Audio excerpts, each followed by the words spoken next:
بے شک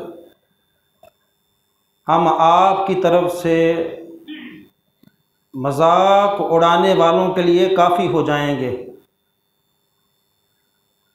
اور دوسرے مقام پر اللہ تعالیٰ کا ارشاد ہے، بے شک وہ لوگ جو ایذا دیتے ہیں اللہ کو اور اس کے رسول کو، لعنت کر دی ہے اللہ تعالیٰ نے ان پر دنیا میں اور آخرت میں، اور اس نے تیار کیا ہے ان کے لیے رسوا کن عذاب۔ محترم سامعین کرام اور معزز سامعات، حرمت رسول کا مسئلہ امت مسلمہ میں انتہائی حساس مسئلہ ہے۔ انسان گناہ کرتا ہے، اللہ تعالیٰ سے معافی کی امید رکھتا ہے، بدعات کے اندر مبتلا ہو جاتا ہے، سمجھ آ جاتی ہے، بدعات کو چھوڑ دیتا ہے، اللہ سے توبہ تائب ہو جاتا ہے۔ اللہ کی زمین پر شرک بہت بڑا گناہ ہے۔ جب انسان شرک کے اندر مبتلا ہو جاتا ہے، سمجھ آ جاتی ہے میں تو شرک کر بیٹھا، اللہ سے معافی مانگ لے، شرک چھوڑ دے، اللہ معاف کر دے گا۔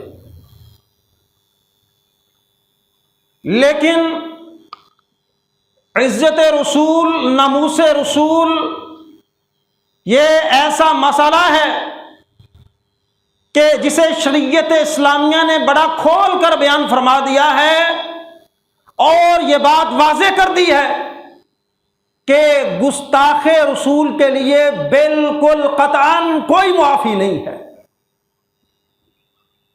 وہ گستاخی کرنے کے بعد لاکھ معافیاں مانگتا رہے، توبہ کرے، اپنے بیانات واپس لینے کی سٹیٹمنٹ دے، جو نبی کی گستاخی کرے گا اس کی سزا شریعت اسلامیہ نے قتل رکھی ہے، جو اس کے لیے لازم ہے۔ اور سب سے پہلی چیز، یہ عالمی سطح پر یہ قانون پاس ہو اور پھر ساری دنیا کے مسلم ممالک اپنے اپنے ملک کے اندر گستاخوں کو پروٹیکٹ نہ کریں بلکہ ان کے خلاف قانون بنا کے ان کو کیفر کردار تک پہنچائے۔ کیوں؟ اللہ کا دین، اللہ کا نبی، اللہ کی کتاب یہ مذاق کی چیزیں نہیں ہیں، یہ سنجیدہ معاملات ہیں۔ تو اس لیے ضرورت ہے کہ ایسے معاملات خواہ ہمارے وطن عزیز کے اندر ہوں، وہ ہندوستان کے اندر ہوں، دنیا کے کسی ملک کے اندر ہوں، پوری دنیا کے اندر یہ قانون پاس ہو کہ جو کسی بھی نبی کی بے حرمتی کرے گا، گستاخی کرے گا، اس کی سزا قتل ہوگی، کیونکہ دین اسلام نے یہی سزا رکھی ہے۔ تو میرے بھائیوں یہ بات سمجھیں، اللہ نے قرآن میں کہا کہ اے نبی صلی اللہ علیہ وسلم، جو لوگ آپ کا مذاق اڑائیں گے ہم آپ کی طرف سے ان کے لیے کافی ہو جائیں گے۔ اور دوسرے مقام پہ کیا کہا کہ جو لوگ اللہ اور اس کے رسول کو ایذا دیتے ہیں، اللہ نے لعنت برسائی ان پر دنیا کے اندر اور آخرت کے اندر، ان کے لیے رسوا کن عذاب ہے۔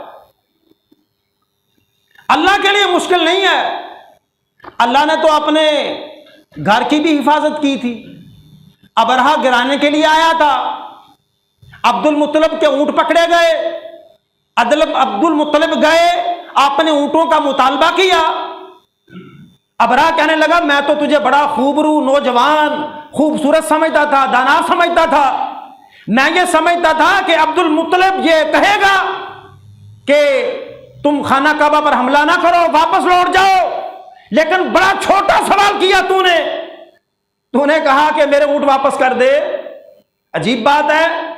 تو عبد المطلب نے بڑا پیارا جواب دیا تھا کہا تھا یہ اونٹوں کا نگران میں ہوں، اس لیے ان کا مطالبہ کر رہا ہوں، جس کا گھر ہے وہ اس کی حفاظت خود کر لے گا۔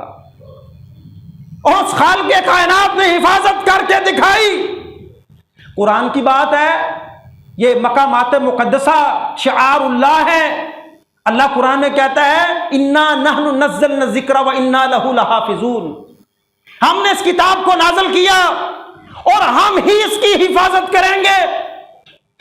اگر کوئی نہیں پوچھتا قرآن کی بے حرمتی کرنے والے کو، تو یاد رکھیں اللہ کی تو عدالت ہے، اور قیامت تک اللہ تعالیٰ نے اس کتاب کی حفاظت کرنی ہے۔ لیکن ہم کیا کرتے ہیں؟ حفاظ حفظ کرتے ہیں، علماء یاد رکھتے ہیں، الفاظ و معانی کو یاد کرتے ہیں، پھر بیان کرتے ہیں۔ یہ ایک ایک لفظ اپنی اصل صورت میں قائم رہے گا۔ اللہ کو انسانوں کی پرواہ نہیں ہے۔ ہاں، اگر تم قرآن کی حفاظت کرو گے اللہ تمہارے مقام کو بلند کر دے گا، ورنہ اللہ کے لشکر بڑے ہیں۔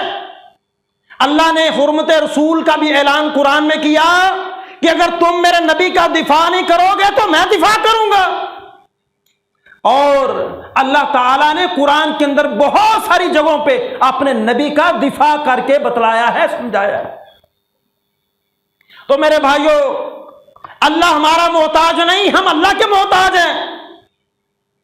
ہمیں ضرورت ہے کہ لا یؤمن احدکم حتی اکون احب الیہ من والدہ وولدہ والناس اجمعین، کہ تم میں سے اس وقت تک کوئی مومن نہیں ہو سکتا کہ جب تک اس کو میں محمد صلی اللہ علیہ وسلم اس کی اولاد سے، اس کے والدین سے، اس کی جان سے، گویا کہ ہر چیز سے بڑھ کر عزیز نہیں ہو جاتا، اس وقت تک تم مومن نہیں ہو سکتے۔ یہ تو ہماری آزمائش ہے کہ کوئی نبی کی عزت کی طرف اپنی زبان بڑھائے، اپنا ہاتھ بڑھائے، اپنا قلم بڑھائے، اپنا قدم بڑھائے، اس کو توڑنا، ختم کرنا، یہ ہمارے اوپر فرض عین ہے۔ نہیں کریں گے تو اللہ کی عدالت میں مجرم ہے، پھر اللہ کا اور ہمارا معاملہ چلے گا۔ جتنا عزت اور ادب اللہ رب العالمین نے قرآن کریم کے اندر اپنے نبی کا کیا، اتنا عزت اور ادب اللہ نے کسی نبی کا نہیں کیا۔ کبھی بھی اللہ نے پورے قرآن کے اندر اپنے نبی کو یا محمد کہہ کے نہیں پکارا ہے، یا محمد نہیں کہا۔ انبیاء کو دیکھ لیں، آدم علیہ السلام کو پکارا ہے اللہ نے، یا آدم اسکن انت وزوجک الجنہ، یا آدم کہا، یا نوح اہبط بسلام منا وبرکات علیک، اے نوح اتر سلامتی کے ساتھ، ہماری طرف سے برکتوں کا نزول ہوگا تمہارے اوپر۔ یا موسیٰ انی انا اللہ رب العالمین، یا موسیٰ انی استفیتک علی الناس، یا موسیٰ کہا، یا عیسیٰ انی متوفیک ورافعک الی ومطہرک من الذین کفروا، یا عیسیٰ کہا، یا داؤد انا جعلناک خلیفۃ فی الارض فاحکم بین الناس بالحق، یا داؤد کہا، یا نوح کہا، یا آدم کہا، یا عیسیٰ کہا، یا موسیٰ کہا، لیکن پورا قرآن پڑھ لیں اللہ نے اپنے محمد کو کہیں بھی یا محمد نہیں کہا۔ جہاں کہا یا ایھا النبی قل لازواجک وبناتک ونساء المؤمنین،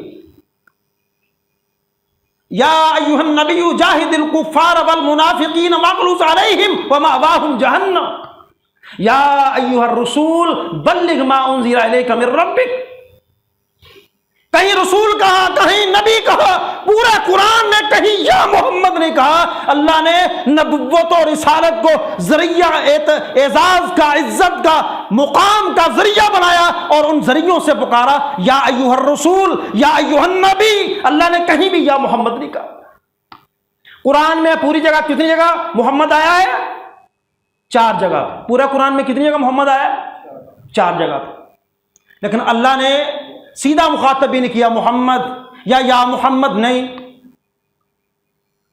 اللہ نے وہاں بھی رسالت کو کرینہ بنایا ہے اور کیا فرمایا؟ محمد الرسول اللہ والذین معہ اشداء علی الکفار رحماء بینہم۔ کہ محمد جو اللہ کے رسول ہے. دوسرے مقام پہ کیا کہا؟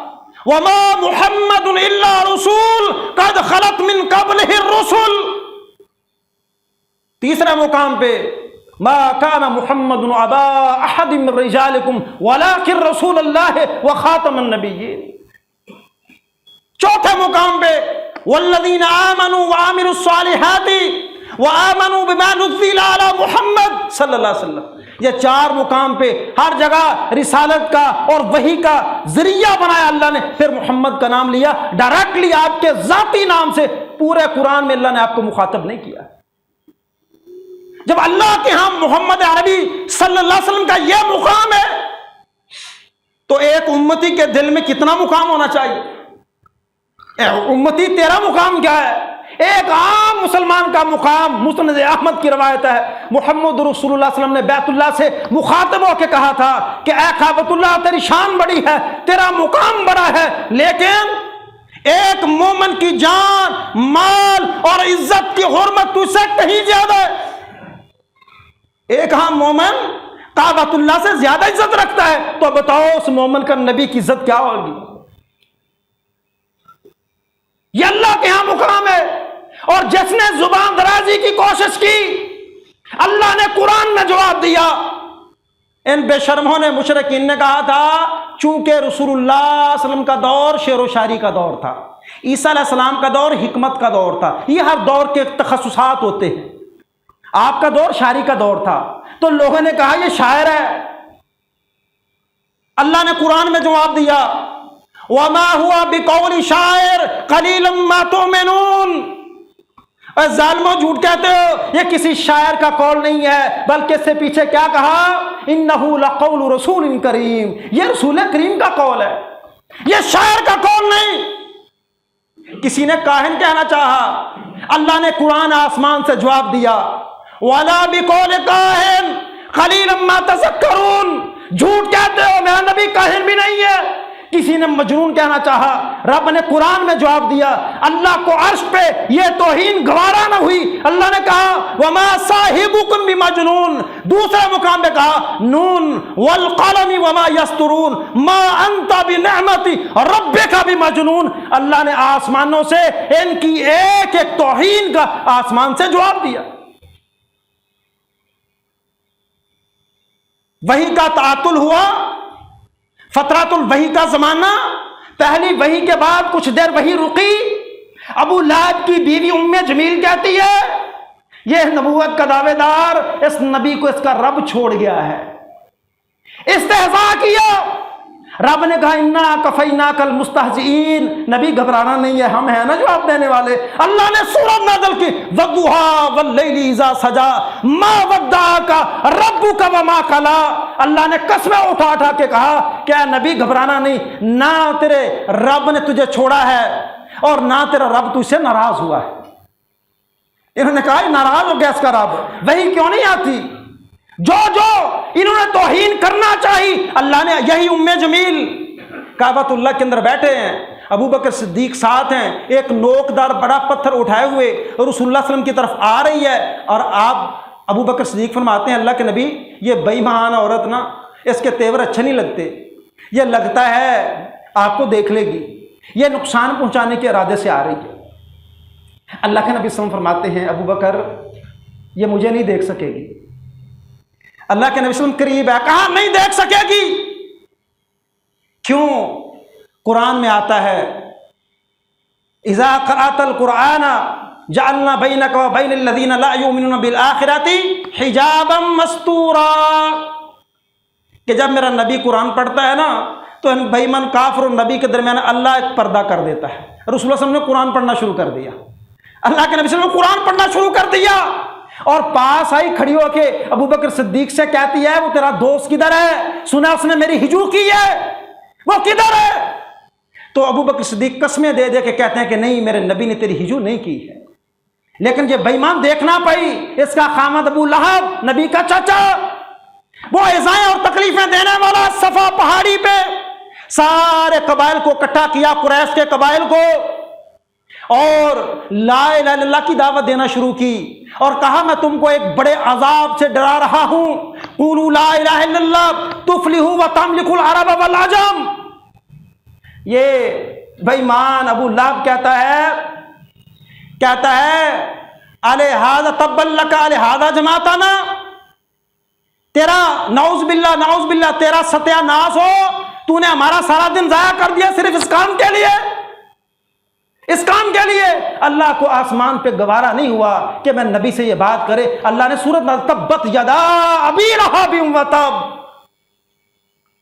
تو غلط ہو جائے، تو برباد ہو جائے، تو ہلاک ہو جائے، جو میرے نبی کو ہلاک شدہ کہتا ہے. میرے بھائیو، جب قرآن نازل ہونا بند ہو گیا، جب الیوم اکملت لکم دینکم واتممت علیکم نعمتی ورضیت لکم الاسلام دینا، یہ آیات نازل ہو گئی، وہی بند ہو گئی، تو پھر وہ جانثار نبی پہ جان چھاور کرنے والے جنہوں نے سودے کر لیے تھے نبی سے محبتوں کے، کہ جان بھی چلی جائے گی، مال بھی چلا جائے، گھر بار بھی لٹ جائے، والدین بھی چھن جائیں، اولادیں چلی جائیں، ہجرتیں کرنا پڑ جائیں، جس حال میں ہوں گے نبی کا بھی دفاع کریں گے، نبی کی ناموس کا بھی دفاع کریں گے. پھر جب آسمان سے جواب بند ہوئے، اور میرا تو ایمان ہے اللہ کی قسم، اب بھی اگرچہ وہی منقطع ہو گئی، لیکن اللہ نے آج بھی نبی کی عزت و حرمت کا جواب دینا بند نہیں کیا ہے. جواب دینا بند نہیں کیا. آپ کہیں گے کیسے؟ جس ملعون تک، بے ایمان تک، گستاخ رسول تک مسلمان نہیں پہنچ پاتا، اللہ اس کو دنیا میں ذلیل کر کے مارتا ہے. جانتے نہیں ہیں وہ سویڈن کا کارٹونسٹ جو تھا لاکس ولکس، بے ایمان، کیا علاج ہوا اس کا؟ ایکسیڈنٹ ہوا، اپنی کار میں آگ سے جل کے مر گیا. اللہ نے دنیا میں عذاب تیار کیا ان کے لیے. کیری جونز، قرآن کی بے حرمتی کرنے والا، جو بچ گئے انشاءاللہ نبی کے ماننے والے ان تک پہنچیں گے، اور جو مر گئے اللہ نے ان کو ذلیل کر کے مارا. وہ کسی ملک سے تعلق رکھتا ہو، وہ سویڈن کا ہو، وہ ڈنمارک کا ہو، وہ بے ایمان امریکہ کا ہو، وہ ہندوستان کا ہو، یہ یا تو یہ نبی کے دیوانے اس تک پہنچیں گے یا اللہ ہی اس کو ذلیل و خوار کر دے گا. اللہ آج بھی نبی کی عزت و حرمت کا آسمان سے جواب دے رہا ہے. اور یہ بے ایمان، ڈرپوک، ہندو، ظالم، بے شرم، نوپر شرما، ذرا شرم نہیں آئی اس کو، اس ناہنجار کو نبی کی عزت و ناموس پہ زبان درازی کی. اور بھائی مودی، اور سن لو اچھی طرح سے سن لو، اور تیرے بڑے تو ابھی تک رو رہے ہیں، ممبئی اٹیکس نہیں بھولے تجھے، اور وہ شہر گئے نہیں ہیں، آج بھی پاکستان کے اندر ہیں، اور ان قریب یاد رکھنا یہ تیرے ملک کے اندر پہنچنے والے ہیں انشاءاللہ. اور یہ آپ کو تو پتہ نہیں ہے نا، اور یہ گجرانوالہ کا اعزاز ہے، یہ مودی کو بتانا ضروری ہے. ہم اہلیان گجرانوالہ جو پورے پاکستان کی تاریخ اٹھا کے دیکھو، کشمیر کے اندر ہندو آرمی سے لڑ کے سب سے زیادہ شہید ہونے والوں کی سرزمین گجرانوالہ ہے.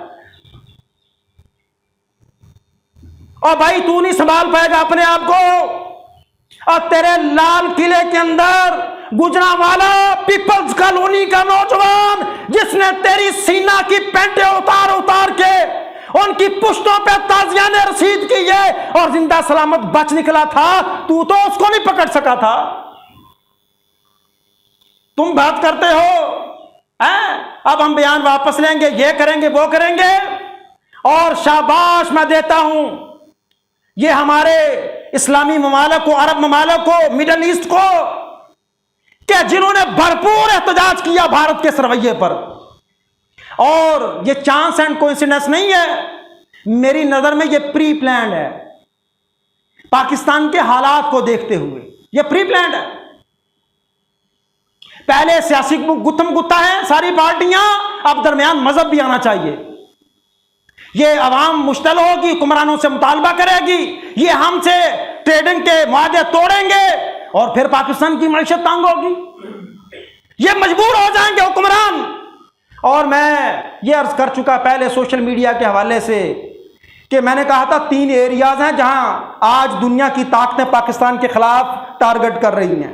پہلی کیا ہے؟ آپ کا مذہب، نمبر 2 آپ کی سیاست، نمبر 3 آپ کی معیشت۔ آپ کا مذہب اور آپ کی سیاست اس وقت آپ کی معیشت کے خلاف وہ استعمال کر رہے ہیں۔ تو اس بات کو مت بھولنا کہ اب ممبئی اٹیک نہیں ہو سکتے، اس بات کو مت بھولنا کہ اب لال قلعے کے اندر جانے والے پاکستانی ماؤں نے جھنڈے چھوڑ دیے ہیں۔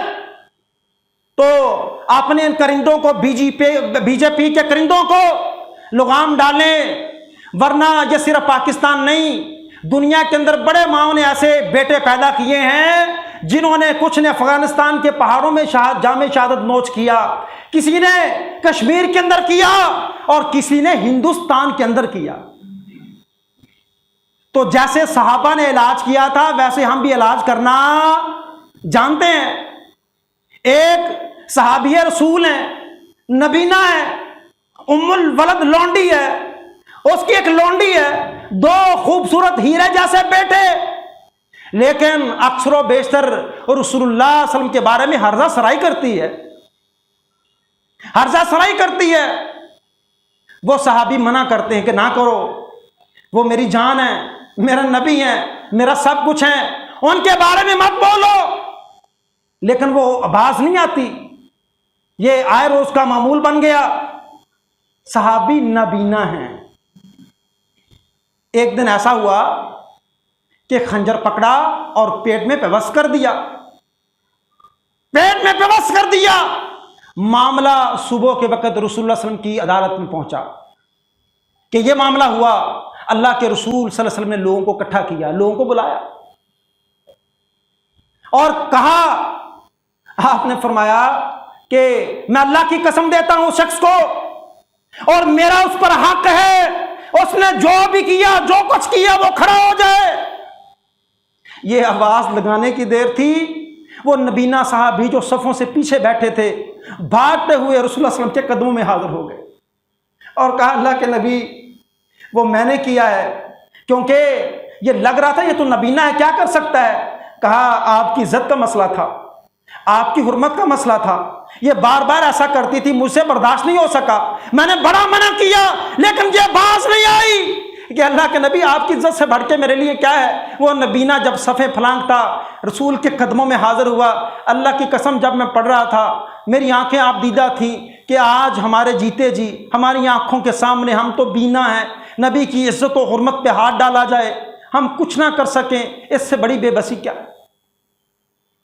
وہ نبینا اپنا کام کر گیا، اور اللہ کے نبی صلی اللہ علیہ وسلم نے جب یہ بات سنی تو کہا، اس لونڈی کا خون رائے گاں، لوگوں گواہ ہو جاؤ، اس لونڈی کا خون رائے گاں جائے گا، کوئی قیمت نہیں، کوئی معاوضہ نہیں، رائے گاں کیا خون اس کا۔ اور بات جہاں نہیں ہے، حضرت عمیر سے پوچھو کہ آپ نے اپنی بہن کو قتل کیوں کیا تھا۔ جب بھی صبح رسول کے دیدار کے لیے نکلتے پیچھے سے باتیں کرتی تھی، طنز کرتی تھی، نبی کو ٹارگٹ کرتی تھی، کہتے ہیں میں نے اس کو مار دیا ہے، مار دیا اس کو۔ اس عورت کے بچے چیخو پکار کے انہیں پتا چلا کہ ہماری ماں کو کوئی قتل کر گیا ہے، شور مچایا اور یہ کہنے لگے ہمیں پتا ہے، ہمیں پتا ہے کیوں قتل کیا گیا ہماری ماں کو۔ تو یہ سارا واقعہ ماجرا رسول صلی اللہ علیہ وسلم کے پاس پہنچ چکا تھا، وہ بیان کر چکے تھے کہ یہ معاملہ اللہ کے نبی صلی اللہ علیہ وسلم میں نے کیا ہے، کیونکہ مجھے برداشت نہیں تھا آپ کی عزت پر کوئی زبان کھولے۔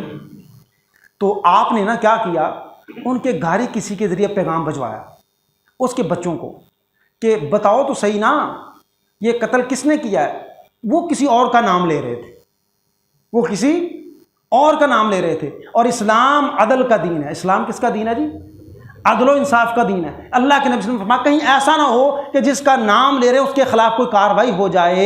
آپ نے صحیح نام بتا دیا اور کہا اس عورت کا خون حدر ہے، راگائیں جائے گا، کوئی اس کی قیمت نہیں۔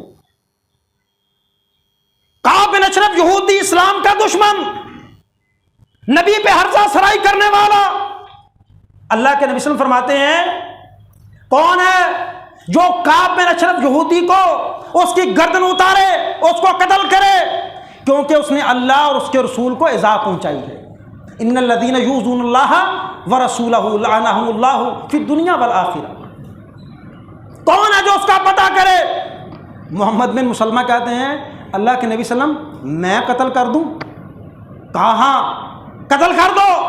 کہا اللہ کے نبی میں آپ کے بارے میں اس سے کوئی بات کروں گا کہیں آپ کی بے حرمتی نہ ہو جائے، میں نے اس کو ساتھ بھی تو لگانا ہے۔ کہا جاؤ جو مصلحت ہو سکتی ہے اس مصلحت کے مطابق بات کر لو۔ چلے گئے کعب بن اشرف یہودی کے پاس، جا کے کہا کہ یہ جو محمد صلی اللہ علیہ وسلم ہے نا یہ ہم سے صدقات وصول کر رہے ہیں، ہم کو تو کچھ تنگ کر رہے ہیں، یہ ہمارے اوپر تنگی کر رہے ہیں۔ کعب بن اشرف کہتا ہے یہ کچھ بھی نہیں، اب تمہیں بہت تنگ کرے گا ابھی، یہ دیکھتے جاؤ۔ تو مطلب تو اس کا کہنے کا یہ تھا کہ اس کا ساتھ چھوڑ دیں، لیکن محمد بن مسلمہ کہتے ہیں کہ میں نے کہا کہ جب تک اس کا کوئی معاملہ ہو نہیں جاتا اس کو ہم چھوڑ بھی نہیں سکتے، کیونکہ ہم بیعت کر چکے ہیں، ہم کیسے چھوڑ دیں اس کو؟ تو کہا اچھا ایسا کرو کہ تم 2 وسق کھجوریں مجھے ادھاری دے دو، 2 وسق کھجوریں ادھاری دے دو۔ تو اچھا جی، کہتا گروی کیا دو گے؟ کہا تم بتاؤ کیا لو گے؟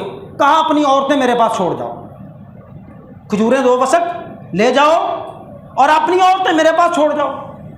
محمد بن مسلمہ فرماتے ہیں کہتے ہیں کہ میں نے اسے کہا تو بڑا خوبصورت ہے، تو اگر ہم اپنی عورتوں کو تمہارے پاس چھوڑ جائیں گے تو وہ فتنے میں پڑ جائیں گی، یہ تو نہیں کر سکتے۔ اچھا ایسا کرو کہ تم اپنی اولاد کو گروی رکھ دو۔ کہتے ہیں کعب کل کو کیا لوگ ہمارے بچوں کو تانے دیں گے کہ یہ 1-2 وسق کھجور کے بس گروی رکھا گیا ہے، لوگ باتیں کریں گے، ہم یہ بھی نہیں کر سکتے۔ اچھا ہم ہتھیار نہ رکھ دیں تمہارے پاس؟ کہا ہاں ایسا کر لو۔ کہا ٹھیک ہے پھر ہم اپنے ہتھیار تمہارے پاس رکھ دیں گے، ہم کل 3 بندے آئیں گے، فلاں وقت آئیں گے اور اپنے ہتھیار تمہارے پاس گروی رکھ دیں گے۔ 3 بندے آئے، رات کو آواز دی، یہ کعب اٹھ کے باہر آنے لگا۔ بیوی نے کہا ذرا دھیان سے، مجھے اس آواز میں خون کی بو آتی ہے، جب تجھے آواز آئی ہے نا باہر سے، اس میں یہ خونی آواز ہے۔ کہا نہیں، جو باہمت مرد ہوتے ہیں رات کو بھی ان کو بلایا تو اسے جانا چاہیے، میں باہمت مرد ہوں۔ باہر نکلا، محمد بن مسلمہ قریب وہ کہتے ہیں تیرے پاس بڑی پیاری خوشبو آ رہی ہے۔ کہتے جانتے ہو میرے پاس عرب کی وہ عورت ہے جو سب سے زیادہ خوشبودار ہے، جو سب سے زیادہ معطر رہتی ہے۔ کہا اچھا اجازت ہو تو تمہارا سر سونگھ لوں، بڑی پیاری خوشبو آ رہی۔ کہاں سونگو؟ ایک دفعہ سر سونگا، پھر منہ پیچھے کیا، پھر سر سونگا، پھر منہ پیچھے کیا اور اس کی گردن کو چھوڑ دیا، اور اپنے دوستوں سے اس کے اندر سے باہر آنے سے پہلے کہہ دیا ہوا تھا جب سمجھ نہیں اس کی گردن اچھی طرح دبو چکا ہوں، تم نے کام کر دینا ہے۔ کچھ وقت گزرا، پھر کہتے ہیں یار یہ خوشبو بڑی بھینی ہماری زبان میں یہ بڑی پیاری خوشبو ہے، ایک دفعہ پھر سونگوں۔ کہا سونگ لو۔ وہ تو اترا نہیں رہا تھا کہ میری خوشبو پہ لگتا ہے محمد بن مسلمہ رہ گیا ہے، کہ 3ری مرتبہ جب سر سونگا تو گردن اتنی زور سے دبوچی اور اپنے ساتھیوں سے کہا اللہ کا نام لو، کام کر دو، اور اس بے ایمان کی گردن اتار کے رکھ دی۔ جو نبی کا گستاخ ہوگا اسلام کے اندر اس کی سزا قتل ہے۔ اس سے ہٹ کے کو اب معافیاں مانگو، دو جتنے مردی بیان، اور بھائی یہ تو کافر بے ایمان ہے نا، مسلمان بھی گستاخی کرے تو معافی نہیں ہے۔ اللہ سمجھ کے عمل کی توفیق عطا فرمائے۔